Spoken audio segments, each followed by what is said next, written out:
Bapak Ibu dan hadirat jamaah yang Allah, pada malam hari ini kita lanjutkan pembahasan kita. Kemarin ada yang tinggal hadis ke-8 Pak ya. Hadis ke-8 saya ingatkan itu lupa. Hadis ke-8 nanti kita baca, baru kita masuk kepada bab selanjutnya. Sebelum itu mari sama-sama kita membaca surah Al-Fatihah. Kita hadiahkan kepada Imam An-Nawawi beserta keluarga dan guru-guru beliau. Dan juga mudah-mudahan dengan belajar yang kita hadis ini, kita belajar surah ini mendapat keberkahan yang kita, kemudian mendekatkan diri kita kepada Allah Subhanahu wa taala. Al-Fatihah. A'udzu billahi minasy syaithanir rajim. Bismillahirrahmanirrahim. Alhamdulillahi rabbil alamin. Ar-Rahmanir Rahim. Maliki yaumiddin. Iyyaka na'budu wa iyyaka nasta'in. Ihdinas siratal mustaqim. Siratal ladzina an'amta 'alaihim ghairil maghdubi 'alaihim waladdallin. Amin. Allahumma inna nas'aluka ilman nafi'an wa rizqan thayyiban wa 'amalan mutaqabbalan wa manfa'na bima 'allamtana wa 'allimna ma yanfa'una warzuqna 'ilman tanfa'una fid dunya wal akhirah. Amin.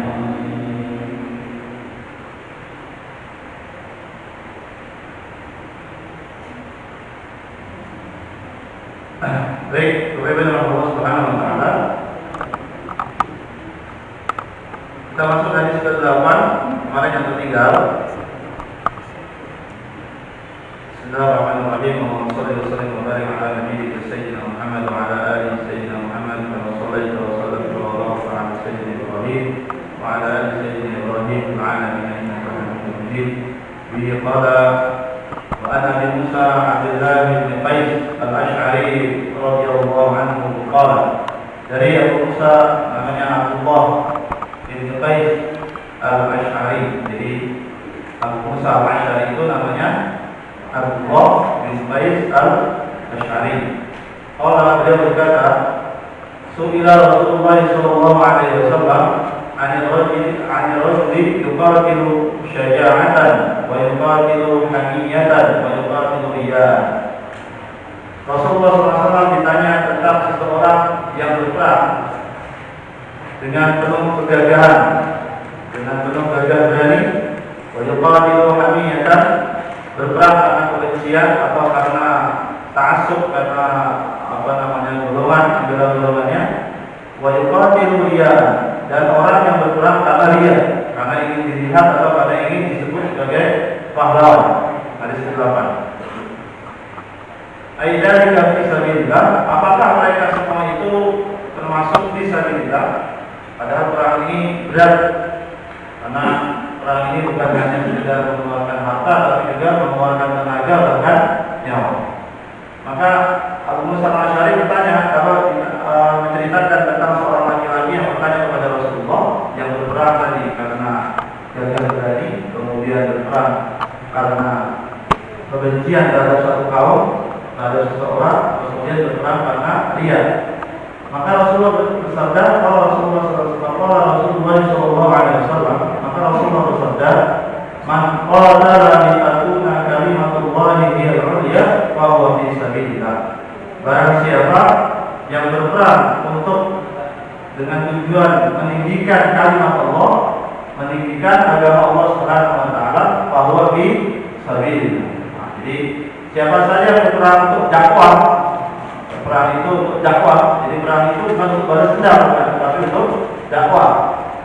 Maka fisabilillah, karena pahala di akhirat nanti dia akan mendapatkan pahala di akhirat kelak oleh Allah Subhanahu wa taala. Bahkan ada Allah Subhanahu wa taala ketika perang Uhud itu ada sahabat Anas bin Nadir itu langsung dia bilang ke Sa'ad bin Abi Waqqas, "Wahai Sa'ad, kamu kenapa diam aja ini? Karena pasukan sudah banyak yang payah, sudah banyak yang gugur." Tapi dia bilang ke Sa'ad, "Wahai Sa'ad, demi Allah, aku telah mencium bau surga dari Uhud." Maka dia maju, akhirnya wafat di sana, syahid di sana. Ada para perawi kurang lebih 80 sayatan pedang yang ada dalam tubuhnya. Jadi Anas bin Nadir luar biasa. Jadi perang itu juga kadang tidak mesti mendapatkan pahala syahid. Ada perang yang memang dia karena apa? Karena memerangi satu kaum, karena kaumnya ada yang dibunuh begitu. Jadi orang-orang dulu kalau ada satu kabilah yang dibunuh, satu orang itu kabilah itu ada terhormat, maka itu satu kabilah itu nyerang satu kabilah lain. Makanya turun ayat qisas. Ayat qisas itu kalau satu dibunuh maka cukup satu orang dibunuh. Tidak boleh satu orang dibunuh satu kabilah. Itu kebiasaan orang Arab. Nah, maka berperang ini di jalan Allah ini dilandasi dengan kekuatan pikiran, bukan dengan amal, bukan dengan syahwat, bukan dengan apa namanya karena balas dendam. Tidak. Rasulullah kalau mau balas dendam ketika Fathu Mekah dihabisin semua. Orang-orang Mekah yang dulu memenjarakan banyak orang-orang Islam awal-awal, kemudian yang menyiksa Bilal dan seterusnya. Itu kalau memang mau dipenjarakan habis semua. Kalau memang mau dihabisi habis semua Fathu Mekah. Tapi sekali lagi jihad perang itu bukan balas dendam. Sekarang ada jihad itu balas dendam. Di Afghanistan, di Pakistan itu semua rata-rata jihad di sana itu balas dendam karena kabilahnya apa namanya Islam, kemudian karena partainya Islam dan seterusnya. Maka ini merupakan bagian daripada niat, bahwa niat itu walaupun satu perkara yang besar dalam perang tersebut, yang penting kalau kita lihat dia apa namanya ingin memperjuangkan agama Allah, maka dia fisabilillah. Sekali lagi niat hanya dilihat dari sisi orang tersebut. Kita nggak bisa lihat kelihatannya orang ria, padahal nggak ria tentu juga. Ada orang yang kelihatannya ria tapi tidak ria. Maka niat kembali kepada diri seseorang. Ini hadis ke-8 yang kemarin kita lewati. Kemudian kita masuk pada bab kedua. Bab kedua ini berkaitan dengan bab taubat. Bab taubat ini bab tentang taubat. Kita sudah sering dengar di bab taubat. Kita bahas sedikit tentang etimologinya apa sebelum masuk pada pembahasan babnya. Jadi ulama mengatakan bab taubat itu ar-rujuk, kembali. Jadi kalimat taubat itu adalah ar-rujuk, kembali. Jadi yang dimaksud dengan taubat itu kembali. Kembali di mana? Imam Ghazali mengatakan kembali dari jalan yang menjauhkan diri dari Allah kepada kembali dari jalan yang menjauhkan diri dari Allah Subhanahu wa taala. Jadi jalan kita ini bisa mendekatkan kepada Allah, bisa mendekat kepada syaitan. Jadi kita kata Imam Ghazali yang dimaksud dengan taubat itu kembali kepada jalan yang diridhoi oleh Allah Subhanahu wa taala. Jadi kembali. Maka Imam Al-Bustari beliau mengatakan yang dimaksud dengan taubat itu adalah tabdilul harakat, mengganti merubah pergerakan kita al-madhumah dari yang tercela bil harakatil mahmudah dengan pergerakan yang terpuji. Kemudian wala yatimu dzalika illa bil khutbah. Tidaklah sempurna seorang itu taubat yang pertama kecuali dengan berkhulwat, ya, menyendiri. Jadi taubat itu nggak bilang-bilang dia taubat, menyendiri di tengah malam, di kegelapan malam menangis kepada Allah Subhanahu wa taala. Itu baru sempurna taubatnya. Kemudian kemudian dengan disumti, dengan menahan mulut, berpuasa, nggak ngomong yang jelek-jelek, itu taubat itu. Jadi menahan mulutnya dari perkara-perkara yang tidak baik. Kemudian wa'ablil haram, dan memakan makanan wa'ablil halal, dan memakan makanan yang halal. Jadi orang itu nggak sempurna taubatnya sampai 3 ini, kata Imam Al-Bustari. Nah, jadi yang pertama tadi apa? Yang pertama adalah dengan Allah. Jadi berkhulwat sendiri, istighfar, menangis kepada Allah malam hari. bukan di majelis. Nah, di majelis ini apa namanya, apalagi jadi imam kami itu juga sudah taubat juga. Jadi, dia bisa jadi taubat, tapi setidaknya kalau sendiri itu lebih ikhlas kepada Allah Subhanahu Wa Taala. Kemudian yang kedua, disebut menjaga mulutnya, berpuasa untuk tidak berbicara yang buruk. Kemudian yang ketiga adalah dengan makan makanan yang halal. Ini penting. Kenapa Imam Nawawi masuk setelah ikhlas? Beliau suruh kita taubat. Ini penting, Pak. Jadi sebelum kita masuk pembahasan yang besar, pembahasan lainnya, kita harus taubat dulu. Setelah niat kita betul, taubat. Karena orang sulit untuk dimasukkan cahaya kalau diri dia ini belum tahu siapa diri dia, belum taubat mengenai dosa-dosa yang dia lakukan. Maka kita ini pengen dibersihkan dulu. Yang pertama dibersihkan niatnya, yang kedua dibersihkan hati kita oleh Imam An-Nawawi. Itu taubat dulu. Nah, jadi kan orang taubat itu ya gengsi ya untuk taubat. Maka taubat ini penting. Sebelum kita baca kitab-kitab bab-bab lainnya, ini taubat dulu supaya masuk nanti cahaya-cahaya itu. Kemudian kata Nabi Rasulullah bersabda, "An-najmu taubatun." Penyesalan itu adalah taubat. Jadi yang dimaksud taubat itu penyesalan betul. Nanti Imam Nawawi menjelaskan sedikit mengenai masalah syarat-syarat taubat. Kemudian dalam bahasa Arab itu ada macam-macam taubat itu. Dalam Al-Quran itu banyak. Ada taubat atau taib. Taib itu orang yang bertaubat. Nah, dalam bahasa Arab taib itu orang yang bertaubat karena takut azab. Jadi taubat itu orang yang taubat kembali kepada Allah karena takut azab. Ini disebut dengan taubat, atau kalau pelakunya disebut dengan taib, orang yang bertaubat. Dalam Al-Quran banyak. Allahu wa yaqbalu taubata 'an 'ibadihi. Sesungguhnya Allah menerima taubat hamba-hambanya. Jadi kalimat taubat dalam bahasa Arab adalah orang yang kembali kepada Allah karena takut azab. Ada lagi yang kedua yang disebut dengan inabah. Orang yang disebut dengan munib. Itu adalah orang yang kembali kepada Allah, orang yang taubat kepada Allah karena malu kepada Allah Subhanahu wa Ta'ala. Dia malu. Allah sudah memberi saya luar biasa banyak, memberi saya kenikmatan, memberikan anak, memberikan rezeki, memberikan kesehatan. Malu kalau saya tidak kembali kepada Allah Subhanahu wa Ta'ala. Maka ini disebut dengan munib. Orang yang bertaubat tapi taubatnya karena malu. Derajatnya lebih tinggi lagi. Kalau taib atau taubat itu karena adab, kalau ini karena malu kepada Allah Subhanahu wa Ta'ala. Maka Allah berfirman salah satunya dalam surah Hud, "Inna Ibrahim lahalimun awwahun munib." Sesungguhnya Nabi Ibrahim itu seorang yang lembut, seorang yang penyantun, seorang yang suka bertaubat. Nabi Ibrahim tidak punya dosa, tetapi bertaubat. Nabi kan termasuk yang maksum.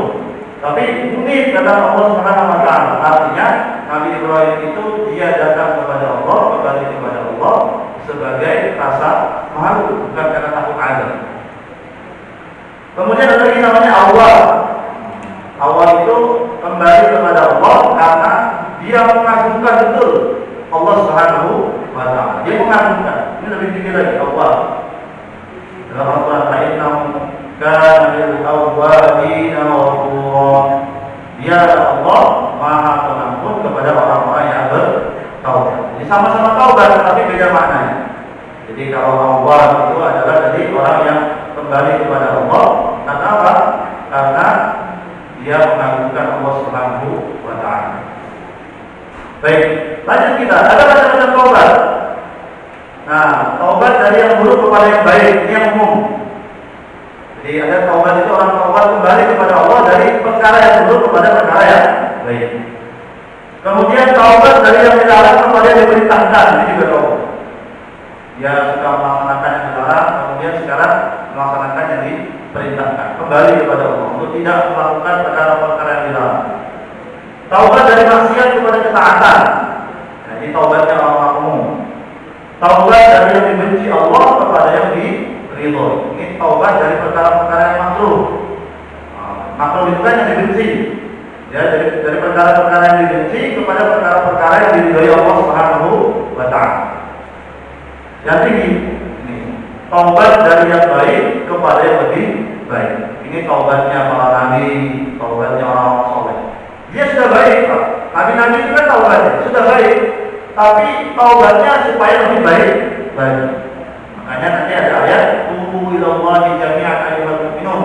Taubatlah kalian kepada Allah seluruhnya, wahai orang-orang yang beriman. Sudah beriman kalau sudah taubat, ini artinya dia sudah taubat kepada Allah dari yang baik kepada yang lebih baik.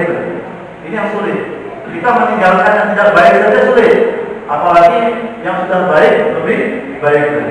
Nah, ini taubatnya orang-orang beriman atau orang-orang para nabi wa sholihin. Kemudian ketika Allah Subhanahu wa taala, Imam Nawawi mengatakan kalau ulama berkata, para ulama berkata, atau batu wajibun min kulli dzambin. Taubat itu wajib bagi seluruh dosa. Dosa kecil, dosa besar, sengaja maupun tidak disengaja. Itu dosanya itu harus wajib, kita harus taubat kepada Allah Subhanahu wa taala. Fa in kanat al-ma'siyatu bainal 'abdi wa bainallah ta'ala la tata'allaqu bi haqqin adamiyyin falaha thalathatu syurutin. Maka Imam Nawawi, kalau dosanya kaitannya dengan antara dia dengan Allah, tidak ada kaitannya dengan hak-hak manusia, maka dia harus memegang 3 syarat ini. Syarat orang bertobat penting. Kalau kaitannya dengan Allah Subhanahu wa taala, tinggalkan sholat, tidak puasa, kemudian sering berbuat yang dilarang oleh Allah Subhanahu wa taala, berbuat maksiat disengaja maupun tidak disengaja, maka kata Imam Nawawi 3 syaratnya wajib sholat itu baru diterima taubat. Apa yang pertama? Yang pertama adalah ahaduha ayyuqli'a 'anil ma'siyah. Yang pertama adalah berhenti dari maksiat. Jadi orang taubat hari itu harus berhenti, nggak boleh nanti lah. Jadi seketika itu kita harus berhenti. Lagi makan makanannya haram, misalnya. Nggak tahu dia, nggak tahu makan makanan haram dari restoran, makannya makanan B2, karena enak kan? Itu B2, namun sudah di tenggorokan ini, namun sudah di tenggorokan itu kan? Nah itu nggak boleh, itu nggak taubat namanya. Taubat itu seketika itu juga langsung dikeluarkan. Seperti siapa? Sayyidina Abu Bakar As-Siddiq. Ketika tahu kalau itu hasil perdukunan, bukan hasil perdukunan sebetulnya, hadiah dari hasil perdukunan. Suatu saat Sayyidina Abu Bakar datang ke rumahnya, ternyata ada makanan. Dengaran ada makanan siang-siang. Biasanya nggak ada makanan. Sayyidina Abu Bakar lapar langsung dimakan. Ditanya kepada pembantunya, ini makanan dari mana? Lagi makan. Maka pembantunya bilang, ini dulu saya waktu jadi lewat satu kampung, saya mengobati orang pakai jampi jahiliyah, pakai rupiah jampi jahiliyah. Dan ternyata saya lewat sana, ternyata orang yang saya jampi sembuh. Maka saya dikasih makanan tadi. Wah, maka langsung seketika, bukan kenyang dulu, minum dulu, enggak, langsung ambil air banyak, itu habis semua, dipasokkan perutnya. Ini yang disebut dengan taubat. Kira-kira kita begitu.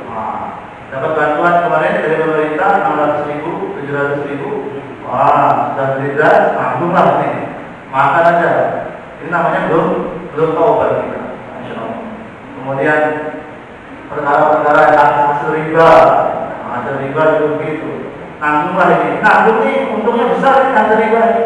Kalau nggak dipakai nggak enak. Kira-kira begitu. Maka taubat saat itu juga. Jadi kalau bilang nanti aja lah, ini kesalahan. Jadi yang pertama harus langsung saat itu juga melepas dari kemaksiatannya, berhenti dari kemaksiatannya. Kemudian yang kedua, ayat adalah ala fi'liha, menyesali perbuatannya. Jadi orang ini dia harus menyesali betul perbuatan dia. Makanya dia berhenti dan menyesal karena Allah Subhanahu wa taala.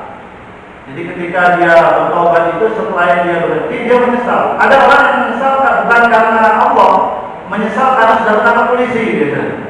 Ya.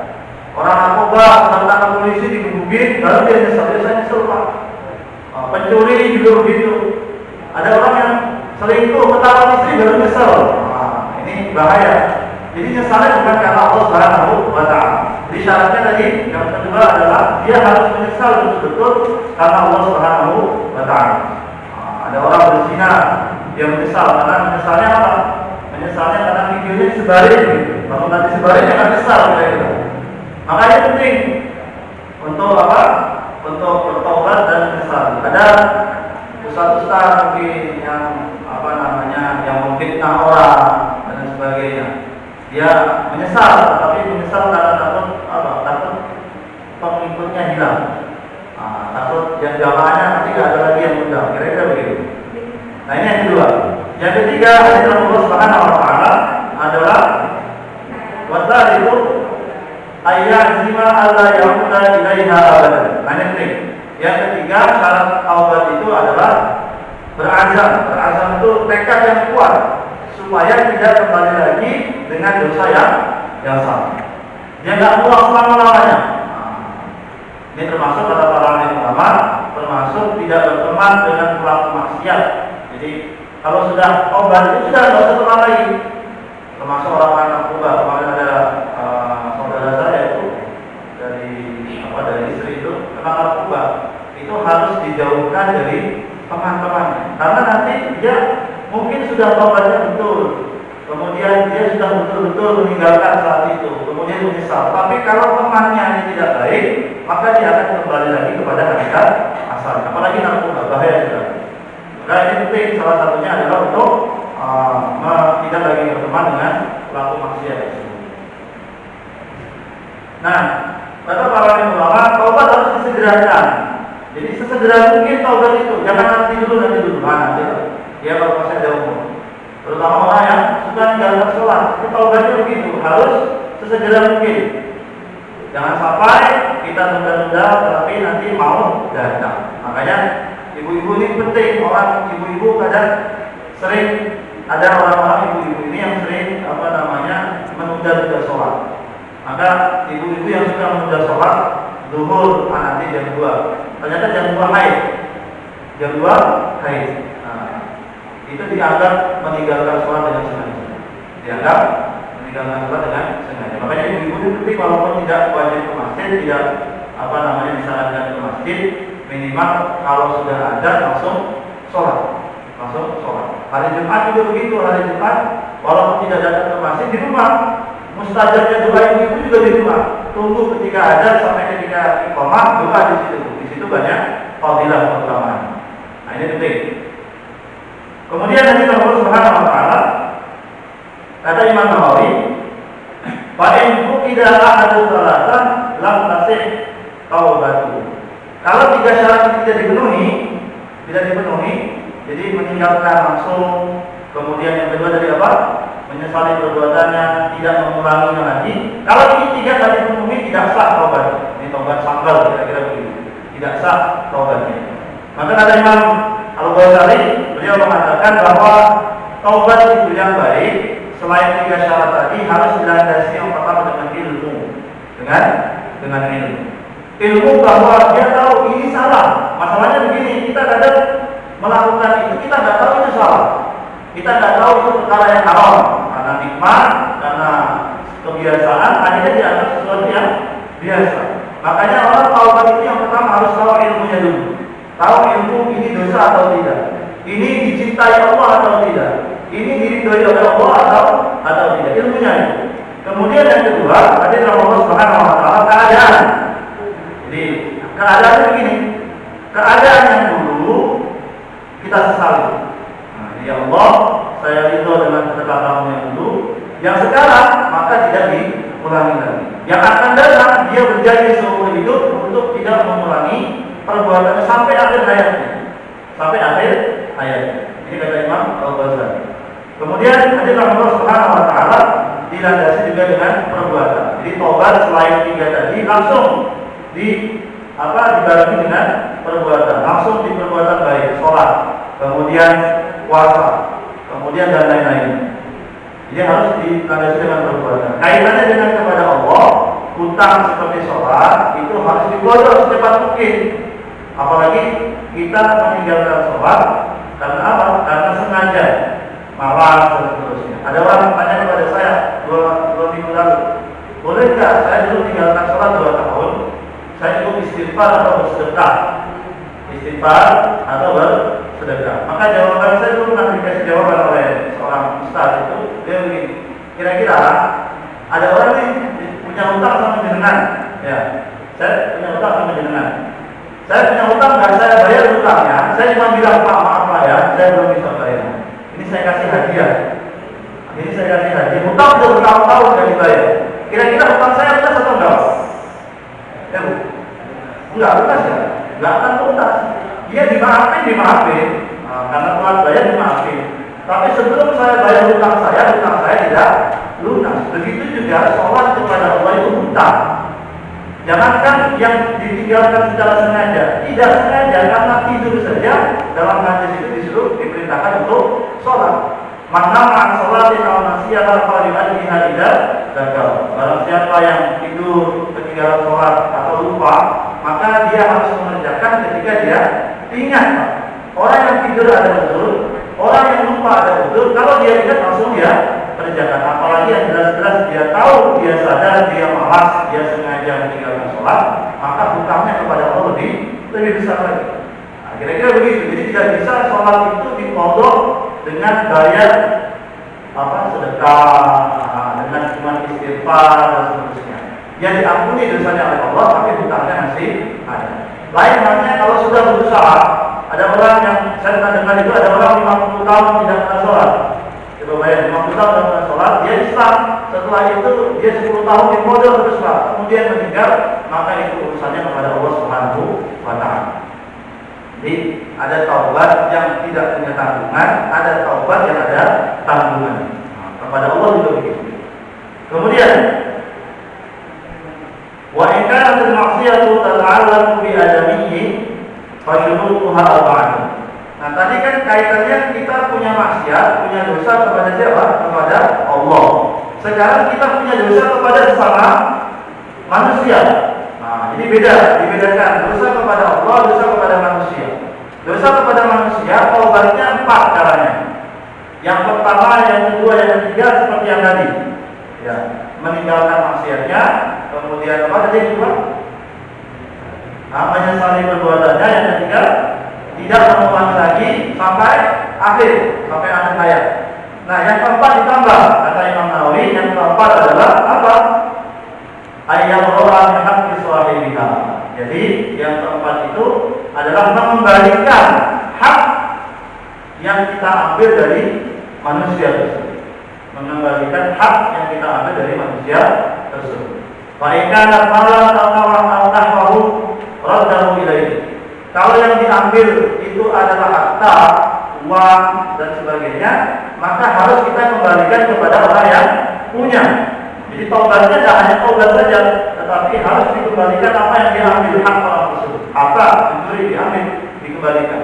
Baik dikembalikannya secara cash atau dikembalikannya secara kredit. Nah, kemarin yang masih SMP, SMA yang suka makan yang suka makan di kantin, bayar makan 5, cuma bilang 2 itu, itu dosa itu. Banyak kayaknya. Saya termasuk di koperasi itu di pondok gitu. Kalau orangnya duit itu ngambil 5, bilangnya 3. Kira-kira begitu. Kita harus tobat. Tobat kita kepada Allah betul sudah, tapi sesama manusia karena koperasi harus dibayar. Ada orang pernah tanya kepada saya, gimana nih Pak? Saya dulu nyuri makanan di kalau kantor sambil kantin. Di kantin itu dan saya cukup banyak katanya. Saya cari ternyata orang sudah nggak ada. Saya tanya keluarganya juga nggak ada, orang sudah meninggal. Maka yang paling mendekati saya dapat beberapa bulan itu disedekahkan sebesar yang kita ambil atas nama orang tersebut. Ya Allah, saya sedekahkan ini sebagai ganti utang saya. Tapi kalau orang masih hidup cari, dia sudah meninggal, keluarganya dibayar. Ini begitu. Jadi kita kembalikan hak-hak orang tersebut. Kemudian dari Allah Subhanahu wa taala, wa in kana hadda qadin wa nahwu maqtanahu minhu aw talaba aqwa. Kalau itu kaitannya dengan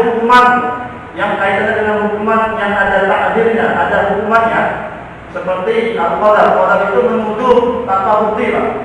menuduh orang baik-baik tanpa bukti, menuduh berzina. Seperti kemarin Habib Rizik itu yang diisukan berzina atau cek mesum dan sebagainya, itu orang yang menuduh harus diqadar. Jadi salah satu hukum qadar adalah dicambuk 80 kali. Alladzina yarmuna sholati saya lupa ayatnya itu. Jadi ada ayatnya itu tamanina jaldah. Tamanina jaldah. Jadi kalau tidak bisa mendatangkan bi'arba'ati syuhada, tidak bisa mendatangkan 4 orang saksi, maka dia harus dicambuk 80 kali. Kemudian atau apa saja dosa-dosa yang kaitan dengan itu. Mencuri, dipotong tangan, dia harus dipotong tangannya. Harus dipotong tangannya. Kalau dia membunuh harus dibunuh. Atau kata Imam Nawawi, atau meminta ampun dari yang bersangkutan, meminta maaf dari yang bersangkutan. Kemudian wa in kana ribatan, kalau seandainya itu dosa riba yang paling banyak di kita ini. Yang paling banyak di kita dosa riba, baik sengaja maupun tidak sengaja. Istahallahu minha, minta kehalalan dari orang yang kita riba. Makanya bisa kita minta halal. Dulu kemarin saya bilang jelek-jelekin kamu, bisa minta halalnya, kira-kira begitu. Ada orang begitu. Kita ini kayaknya dosa riba kita belum diampuni oleh Allah Subhanahu wa Ta'ala. Karena kita belum minta halal dari orang yang kita riba, yang kita omongin. Maka penting nih, di Indonesia alhamdulillah ulama kita cerdas. Ada namanya halal bihalal. Halal bihalal itu setiap Idul Fitri itu secara tidak langsung minta kehalalannya. Tolong dihalalkan ya dosa-dosa yang saya berbuat, baik disengaja maupun tidak disengaja, tolong dihalalkan. Makanya halalun bihalal. Nah, itu halalun bihalal itu tradisi Indonesia memang. Karena orang Indonesia ini banyak riba dan pemalu, akhirnya dibuat satu saja. Mohon maaf lahir batin. Nah, itu salah satunya begitu. Walaupun itu sama-sama, banyak sama-sama kira-kira. Iya, sama-sama. Tapi setidaknya sudah ada kalimat untuk dia itu Dia itu minta maaf. Walaupun cuma lewat DP, walaupun cuma lewat WA, bukan secara langsung. Tapi yang paling baik adalah ngomong langsung. Kemarin saya ngomongin kamu tentang ini, betul atau tidak ini riba, maka saya minta kehalalan. Karena selama kita riba, maka kita makan bangkai saudara kita. Kemudian apa ini? Wajibu ayatuba min jami' dzunub, dan wajib bagi kita untuk bertaubat dari seluruh dosa. Fa in taba min ba'diha faqad taubatuhu 'inda ahli al-haqqi min dzalika dzambi wa baqiya 'alaihi baqi. Nah, kita wajib taubat segala dosa. Tetapi kalau sebagian dosa yang kita taubati itu diterima juga, kata Imam An-Nawawi dan kata kebanyakan ulama. Kita banyak dosa, sering meninggalkan sholat, sering tidak bayar zakat, kemudian sering haknya orang kita ambil dan seterusnya. Kita taubat dari sebagian yang kita lakukan, dari sebagian dosa, tidak semuanya, karena mungkin sudah misalnya dia mencuri, kemudian selain mencuri dia juga berzina. Selain berzina, ini macam-macam lagi, dia juga riba. Ini kan banyak sekali dosanya. Maka waktu yang mencuri nanti dulu deh taubatnya. Karena apa? Taubatnya belum bisa mengembalikan uangnya, misalnya. Maka dia taubat berzina, dia taubat, kemudian dia taubat ribanya itu. Yang satu belum taubat, maka ini pun diterima oleh Allah Subhanahu wa Ta'ala menurut para ulama kebanyakan. Nah, ini kaitannya dengan ini. Kemudian penting kita untuk melihat dosa-dosa ya. Kita ini kadang tahunya pahala saja. Dosa hampir jarang kita tahu. Imam Ghazali itu ada beberapa definisi tentang dosa. Yang pertama, dosa yang kaitannya dengan rububiyah, itu dosa paling besar. Ummahatul dzunub katanya. Jadi dosa sebesar-besarnya dosa. Dosa yang kaitannya sifatnya sifat rububiyah, sifat ketuhanan yang ada dalam diri manusia. Apa? Yang pertama ini takabur, sombong, angkuh, kemudian memaksa orang, biasanya yang nyalakan memaksa ya. Jualan makanan maksa-maksa. Kemudian suka dipuji. Ini bahaya kalau orang suka dipuji. Kalau nggak disebut dokternya, kalau tidak disebut profesornya, kalau tidak disebut LCMA-nya nggak mau dia naik. Kira-kira begitu. Ini suka dipuji, ini bahaya. Ini adalah dosa yang besar sekali. Karena ini kaitannya dengan apa? Rububiyah, ketuhanan. Dosa ketuhanan. Masya Allah. Kemudian suka dimuliakan. Ini orang sudah dimuliakan memang rumit. Orang yang biasa dimuliakan kemudian datang tidak dimuliakan itu artinya gimana nih? Makanya termasuk saya itu nggak terima amplop itu supaya kalau nggak terima amplop itu biasa aja gitu. Nah, kalau biasa terima amplop kemudian nggak terima amplop kan sakitnya di sini kan? Atau biasa terima amplop kalau saya alhamdulillah biasa nggak terima amplop jadi dapat amplop tebal itu paling isinya kertas ini. Ternyata betul isinya kertas selama Idul Fitri. Kira-kira begitu. Nah, ada yang orang suka kekal. Jadi dia tuh sukanya pokoknya kekekalan seperti Fir'aun dan seterusnya. Dan lain-lain. Ada yang sifatnya syaitannya, dosa yang sifatnya dalam diri manusia syaitannya, sifatnya setan. Apa saja itu? Kasar. Sifat kasarnya itu dari setan. Membanggakan, beling. Kalau ada orang beling itu sifatnya setan. Suami beling setan, istri beling setan juga. Itu bagian daripada syaitannya. Kemudian suka menipu, muslihat. Nah, ini yang biasanya jualan-jualan ini. Manis nih Pak, manis. Apalagi musim mangga ini. Mangganya manis. Ternyata dicoba, kok asam? Ya, alhamdulillah Bapak cuma satu yang asam, saya satu keranjang ini asam. Kira-kira begitu. Kemudian licik, orang yang licik pura-pura menyeru pada kemungkaran. Ini sifat syaitan. Syaitan itu begitu sifatnya menipu. Dia suruh orang berbuat dosa, tapi ternyata nanti ketika di akhirat enggak, saya cuma bisikin saja. Ada dari komunitas saya ini berlepas diri dari kamu, yang buat dosa adalah kamu. Ada kita baca sedikit ini, ada bahininya. Bahininya ini adalah sifat dosa yang ada dalam diri manusia, yang sifatnya adalah hewan ternak. Kaitannya dengan syahwat perut, dengan syahwat kemaluan. Ya, zina, liwat atau ya liwat. Liwat itu apa? Berhubungan dari belakang. Walaupun suami istri berhubungan dari belakang nggak boleh haram. Bukan gaya dari belakang, tapi maksudnya masuknya dari belakang, itu nggak dari dubur, itu nggak boleh. Liwat. Makanya sesuatu yang liwat walaupun suami istri diharamkan, nggak boleh. Kemudian mencuri, lewat teman-teman begitu, dan memakan yang bukan haknya. Kemudian dan semua yang berkaitan dengan syahwat perut dan kemaluan itu namanya dosa-dosa yang kaitannya dengan bagian. Kemudian ada subuhiyah. Subuhiyah itu apa? Ini kaitannya dengan hewan buas. Dosa yang ada pada hewan buas yang kita miliki. Apa saja? Marah, dendam, kemudian menyerang dengan kekerasan. Suami yang suka memperang itu adalah orang yang punya sifatnya ini subuhiyah. Jadi hewan buas. Kemudian membunuh dan lain-lain. Nah, ini kaitannya dengan masalah dosa manusia sesuai dengan sifatnya. Nanti kita akan ada dosa-dosa besar lainnya. Saya kira itu mudah-mudahan bermanfaat.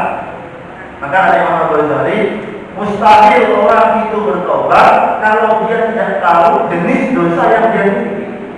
Mustahil orang itu bilang saya tobat tapi dia nggak tahu dosa saya apa. Nah, ini harus diketahui.